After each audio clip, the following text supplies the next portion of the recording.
Tonight on the Hometown Hoop Season Tip-Off Special. Caleb, how long does it take you to do your hair in the morning?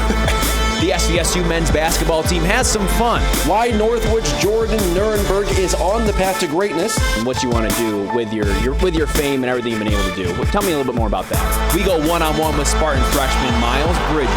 MSU Spartan national champion Morris Peterson breaks down the Michigan and Michigan State basketball. Feature coach Mike Williams opens up about their championship culture. And we go to every region to find out who will be the best in high school hoops this season. All of that and more on the Hometown Hoops Season Tip-Off Special. This is the Hometown Hoops Tip-Off Special. Now let's join your hosts, Tom Eschen and Corey Kopic. Good evening. Thank you for joining us, everybody. Welcome to the Hometown Hoops Tip-Off Special. I am Tom Eschen. And I'm Corey Kopic. We're going to begin the show with some high school hoops. Some teams reloading, some teams rebuilding, some teams we know, and some teams that will surprise us. The ladies will go first. Here's who the teams themselves think will be their biggest competition this season. Girls basketball season left us wanting more after the 2015-2016 season, but will that be more of the same this year? In the Flint Metro League, Flushing reigned supreme as they blew through league play, but are the Raiders still the team to beat? Flushing's always a big one. They have a great program. Flushing's like always one of the better teams. They're really big, and so they'll give us a challenge this year. In the Tri-Valley, Ithaca, Freeland, and Frankenmuth ruled the roost. Could this year be any different? If I had to go with one, I would have to say Hemlock. Well coached, well disciplined. They really get after, play hard. Freeland, Easy. Freeland's a tough team. They're returning everybody, and they have an outstanding, they have 10 girls that can shoot, drive, and they have some good length. In the Jack Pine Conference, Gladwin won the league title going unbeaten in league play. Can they do it again? Gladwin and Claire will both be the biggest challenge. They just got great talent, and they're reloading this year. Gladwin won conference last year, so they're going to be the top dogs. And the Saginaw Valley League last year belonged to Heritage, Midland Dow, and Carmen Ainsworth, and this year we could be in for more of the same. Oh, I would say Dow. Dow will be the team to beat.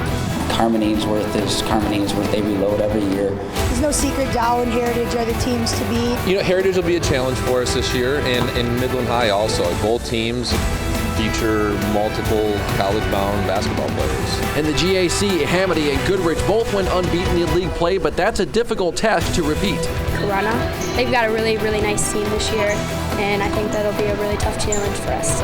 Hamady moved into our division in the conference. We haven't played them in 6-7 years. Obviously, they're a state contender every year. And finally, can Marlette and Reese repeat as conference champions out in the Thumb, or will this year give us a new challenger?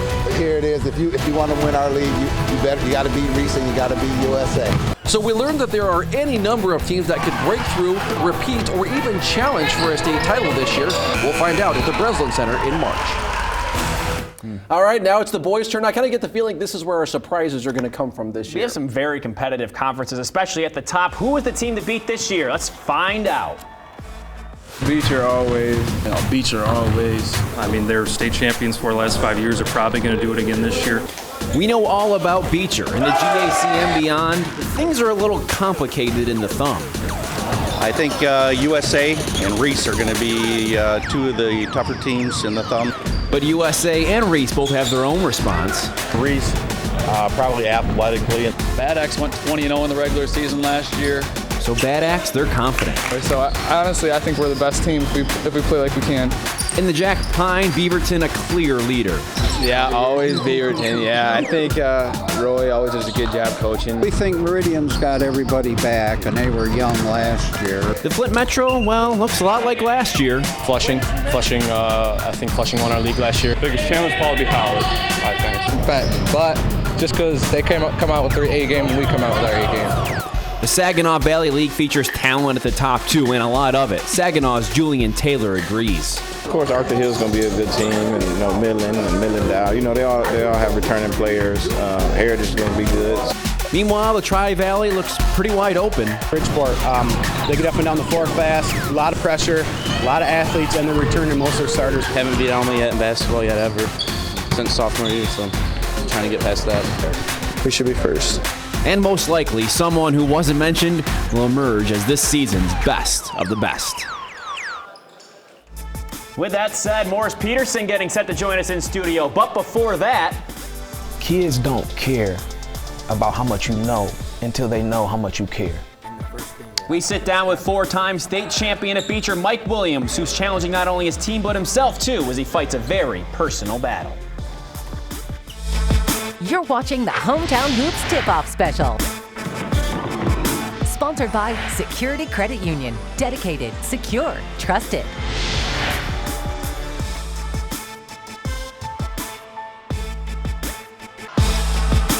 Welcome back to Hometown Hoops. Now let's join your hosts, Tom Eschen and Corey Kopic.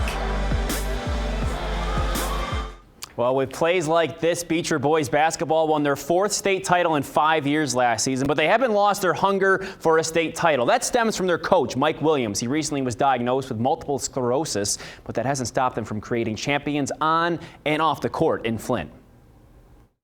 Do you think being in here is something they get that they don't get, anywhere else? This is a special experience for them that they can take with them, on. Do you feel like they're lucky to be here? I guess I want to say that. I feel lucky to be here. And the one thing that I've said 4 times, and we've been lucky that we've been able to win 4, but after each one of those games, I huddled my team up and I told the kids, life goes on. It doesn't end here. You have to keep going, you have to keep progressing, take this experience and learn how to be successful in life. And everybody has obstacles to overcome. And we really try to focus on that and just get the best out of the kids, and hopefully we can help them get some money for their education. Yeah. And you speak about those obstacles, you're fighting that personal battle now with the MS. How does that affect you, I guess, on a daily basis, would you say? Does it? I'm not gonna let it affect me. Yeah. I do what I have to do. There's times where, I don't feel good sometimes, but everybody's not feeling good. I don't ask for any sympathy. Any issues, any symptoms, any problems that I have, I deal with them. I don't complain about them, and I move on. And more than anything, I want my players to see that. Yeah. And then you challenge them, then you take it to the next level. You challenge them with that schedule. You push them so hard out here because the games are going to be fun. Because that way they can have fun, more fun. Is that kind of how that works? Well, it's not fun to lose. It's not fun to lose. Now, it's a difference between, losing and competing and losing. So we try to push them to be the best that they can be. And we want them to play against the toughest competition, because in life they're gonna have to go against the toughest competition. But you're thinking about the future. We talked about that today. You're still thinking about this program for years to come, and kind of because of that, your program's been able to kind of reboot every year, right? Just by thinking about that. Well, the kids are the mainstay, and if we can keep kids and keep the kids in our system and teach them what we do, and they're able to accept the teaching, and they're able to execute their assignments. We got a good chance every time we go out. And we'll stay in Flint one-on-one with Michigan State's Miles Bridges. That and more as the Hometown Hoop Season Tip-Off Special rolls on. Welcome back to the Hometown Hoop Season Tip-Off Special. Miles Bridges has been absolutely electric this year. Yeah, but he's focused on things beyond basketball, too. I spoke to the Flint native about just that. I just want to help people off the court. I want to help my community. I want to put facilities into cities that need them. And I just want to create a different environment for kids that's living in a bad way, because they don't need to live like this. So once I get to the league or get to the fame, get all the money, I'm gonna use it for the right reasons. What is your upbringing? Is that something that kind of spurred that? Tell me about that. Yeah, it's just living in Flint. I've seen a lot of stuff that I didn't want to see, and it humbled me, and it made me want to help a lot of kids out, and I don't want them to live the way I do. All the tales of the Flintstones, things like that. Is that something that you kind of feel like you got to live up to a little bit here? Yeah. I mean, they left a great legacy here. I mean, they won the national championship here, so I have really big shoes to fill, and I feel like if I keep working hard and I continue to be a great leader on this team, I can do that. How excited are you to play in front of some Michigan fans again, have your family, everybody here? Yeah, I mean, my mom, she hasn't seen me play since my freshman year, so it's going to be great for her to be in the stands, my dad, all the rest of my family. It's just going to be great for them to see me. You having fun, man? Yeah, I really am.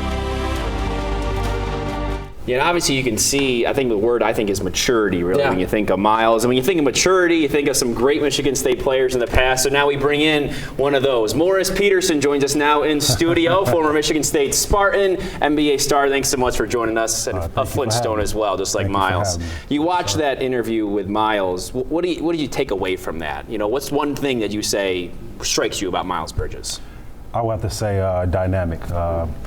He brings a different dimension to this team. I mean, if you watch him, he had almost a whole season of highlights in one game. That's how dynamic he is. And once he develops his jump shot, gets comfortable, with the team and the guys, I think he will definitely be a special player. Yeah, and all these freshmen for Michigan State, you think about that doesn't happen too much for Tom Izzo. You know, when you were a freshman, how did he approach you guys? Times are changing, man. I was trying to get some PT when I was a freshman. Now you got 4 or 5 guys out there at the same time, and it's special. I was watching some of the games, and to see Ward and Winston, those guys kind of remind me of myself and Antonio and Charlie and my team with their togetherness, the way they play, the way they love the game. And I think it's just going to be a matter of time before they figure everything out. And you have a couple of guys on the team that Izzo has compared to previous players. He thinks that Miles Bridges plays a lot like Jason Richardson. Nick Ward reminds him a lot of Zach Randolph. Can you speak to that a little bit?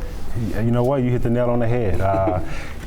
Bridges and Jay Rich, when you look at Jay Rich when he was coming in, as a freshman, people were saying he couldn't shoot, but he and I would be in the gym every day before practice working on our jump shot, and he turned out perfect. He turned out all right, and look at the career he had. There will be growing pains, though, you think, right? Oh, I mean, you could see Izzo got into Bridges' ear a couple times. What is that message like coming from Izzo? You've heard it before, I'm sure. I've heard it once or twice. It was funny because when I was watching the game, I was just laughing. I was like, you know what?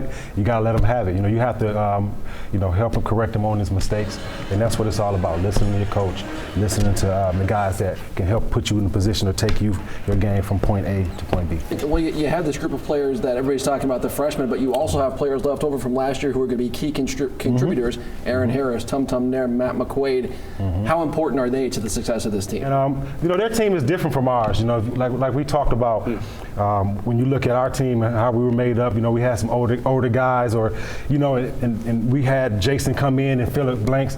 Now they have freshmen coming in and filling those different things. So Izzo is kind of changing his recruiting process, getting some of those, one and done, two and done potential guys to keep up with the Kentuckys, the Arizonas, and all these different other teams that have been doing it for years. And we'll see how far it takes them off and on the court this year. These 4 guys behind us, I think, have a big part of that, right? Yes, almost like a young Morris Peter. You can see yourself in that picture a little bit, right? Well, it's not just about Michigan State, obviously. Right. We know Michigan and Ann Arbor has a basketball team, too. Something that struck me was their defense, something that they focused on all offseason long. Here's Coach Beeline on that. We spent a great, probably 500% more in the summer on just individual defense as opposed to evaluating players. I could say we probably scrimmaged for 60 minutes the entire summer. But we're trying to get in the stance, we're trying to guard people, we're trying to do a much better job than we did last year. I think what matters is how does coach feel about the defense, because at the end of the day, he's got the big office, and he's one of the best coaches in America. So, if he's happy, then I think the rest of us will be happy with offensive side of the ball, defensive side of the ball, and then special situations.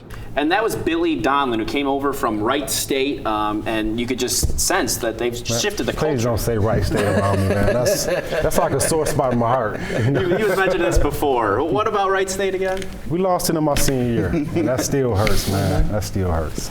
Yeah. That opened the wound, I guess. this segment's going to go well. But as you were saying, the focus on defense, almost a shift in their culture a little bit of where they want to place an emphasis. You hear them say that they didn't scrimmage over the summer too often. As a player, I remember asking the guys, is that something you embrace? And that can't be a lot of fun, right? Well, definitely not a lot of fun when you only working on defense. But I think Coach B understands his team. He doesn't have the talent that he's had in the last couple of years and the success that they've had. So you got to find something to bring those guys together and get them motivated. That's where it starts. I remember times when, even when I got to school, we didn't have as much talent. We didn't have Jason Richardson and a couple of those guys with us, so it was kind of, hey, we're gonna lock up on defense and see where everything else takes us. And I think they talked a lot about last year too, the run they made, especially in the Big Ten tournament, to make the NCAA tournament. And you get sense in that run, maybe they found more of a nucleus and a gel, because this team's kind of been discombobulated, for lack of a better term, these last couple of years because of the guys that have been hurt, like Spike Albrecht and Karis LeVert, and so maybe that kind of galvanized them a little bit. Well, when you lose, when you start getting better as a team, unfortunately, you lose some of the talent to the NBA. With that, you have to find a way to bring it all together, to put together the best team you can with the talent and the recruiting process you can, but it's hard. It's hard because you're losing all that talent. So who goes farther this year, Michigan State or Michigan? Is that? Come on. I know you're biased.